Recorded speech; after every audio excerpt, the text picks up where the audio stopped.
السلام علیکم ورحمۃ اللہ وبرکاتہ۔ الحمدللہ والصلاة والسلام علی رسول اللہ۔ محترم ناظرین، آج انشاءاللہ ایک مسئلے پہ بات کریں گے، اور وہ مسئلہ ہے کہ ہم عید کی جو تکبیرات ہیں وہ کب تک کہہ سکتے ہیں۔ تو یاد رکھیں، عید کی جو تکبیرات ہیں، یعنی جو تکبیرات عام طور پہ ہم جو پڑھتے ہیں، اللہ اکبر لا الہ الا اللہ واللہ اکبر وللہ الحمد، تو یہ جو تکبیرات ہیں وہ کب تک ہم پڑھ سکتے ہیں، کب سے شروع کریں، کب تک پڑھیں؟ تو یہ تکبیرات ذی الحجہ شروع ہوتے ہی، جیسے ہی چاند نظر آیا تب سے لے کر کے 13 ذی الحجہ کی عصر تک یہ تکبیرات ہم پڑھ سکتے ہیں۔ اس سلسلے میں ایک دو حدیث میں آپ کے سامنے رکھتا ہوں۔ حدیث ہے، یہ امام بخاری رحمۃ اللہ علیہ نے اس کو بخاری میں درج کیا ہے۔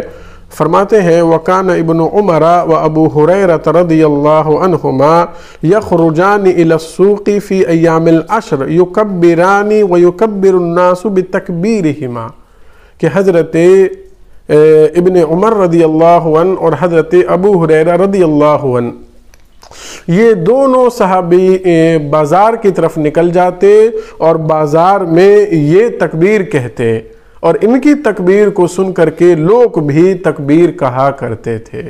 تو پتہ یہ چلا کہ یہ لوگ جو ہے، جیسے ہی ذی الحجہ شروع ہو جاتا تھا تو یہ بازار کو جاتے اور تکبیر برابر کہا کرتے تھے، ان کی تکبیر کو سن کر کے لوگ بھی تکبیر کہا کرتے تھے۔ تو ہم اس حدیث سے جو ہے پتہ چلتا ہے ہم تکبیر کہہ سکتے ہیں۔ اسی طریقے سے ایک اور ہے جو مرفوع روایت ہے، جو کہ عام طور پہ پیش کی جاتی ہے، جس کے الفاظ اس طریقے سے ہیں کہ ما من ایام اعظم عند اللہ ولا احب الیہ العمل فیہن من ہذہ الایام، کہ اللہ تبارک و تعالیٰ کو کوئی اور ایام عمل کرنے کے اعتبار سے اتنے پسند نہیں ہیں جتنے پسند یہ ایام ہیں۔ تو عمل صالح، یہ تکبیرات بھی عمل صالح ہی ہیں۔ تو ہم ان ایام میں تکبیرات کہہ سکتے ہیں۔ اور رہا سوال پھر ایک اور یہ ہے کہ جو آخری جو ہے ایام تشریق جو ہے، ان میں کیا کیا جائے؟ تو ان کا بھی ذکر موجود ہے، جو کہ حضرت عبداللہ بن عباس سے روایت مذکور ہے۔ وہ بیان کرتے ہیں کہ یکبر من صلاة الفجر یوم عرفہ الى آخر ایام التشریق لا یکبر فی المغرب۔ ابن عباس رضی اللہ عنہ کے تعلق سے ہے کہ وہ جو ہے عرفہ کی صبح فجر سے تکبیرات کہتے تھے، اور ایام تشریق کے آخر تک تکبیر کہتے، الا یکبر فی المغرب، مغرب میں نہیں کہتے تھے، یعنی پھر وہ عصر تک، مغرب سے پہلے تک وہ ہے اس کو تکبیرات کو ختم کر دیتے تھے۔ تو ہم ان تکبیرات کو کہہ سکتے ہیں۔ اسی طریقے سے ایک اور مسئلہ ہے، وہ بھی اہم مسئلہ ہے، قربانی کے گوشت کا مسئلہ، کہ گوشت کن لوگوں کو تقسیم کیا جائے یا کہاں دیا جائے، کتنا تقسیم کیا جائے۔ یوں تو شریعت میں کوئی حد متعین نہیں ہے کہ بندہ اتنا گھر میں رکھے یا اتنا تقسیم کر دے۔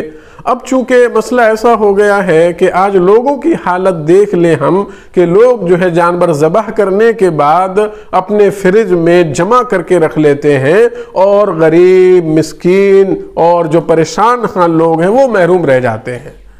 آپ دیکھیں، ابھی لاک ڈاؤن ہوا، لوگ پہلے ہی پریشان حال ہیں، لوگوں کے اوپر پریشانیاں ہیں، اور ممکن ہے بہت سارے حضرات جو پچھلی سال قربانیاں کرتے رہے تھے، اس بار مالی حالت خراب ہونے کی وجہ سے نہ کر سکیں، تو لوگ ضرورت مند ہیں، لوگ امید لگائے بیٹھے ہیں کہ آپ کے گھر سے گوشت آئے۔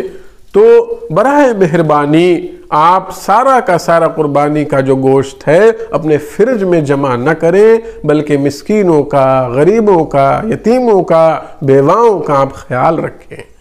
اللہ تبارک و تعالیٰ قرآن مقدس کے اندر ارشاد فرماتا ہے، فَكُلُوا مِنْهَا وَأَطْعِمُوا الْبَائِسَ وَالْفَقِيرَ، خود کھاؤ اور جو مانگنے والے ہیں، فقیر ہیں، ان کو بھی کھلاؤ۔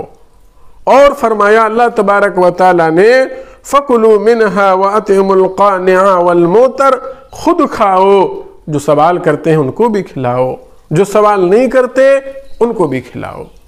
تو ضروری ہے، اور جیسا کہ میں نے ابھی کہا کہ لاک ڈاؤن کی وجہ سے لوگوں کی حالت خراب ہو چکی ہے، تو آپ پورا کا پورا گوشت جمع کر کے نہ رکھیں، دل کے ساتھ کھل کے خرچ کریں۔ ہمارے آس پاس کتنے ضرورت مند ہیں، کتنے مسکین ہیں، بیوائیں ہیں، یتیم ہیں، غریب ہیں، محتاج ہیں، پریشان حال ہیں، روز کمانے کھانے والے ہیں، اور بہت سے لوگ حیا کی وجہ سے، عزت نفس کی وجہ سے مانگ نہیں سکتے، ان کا ہم خیال رکھیں۔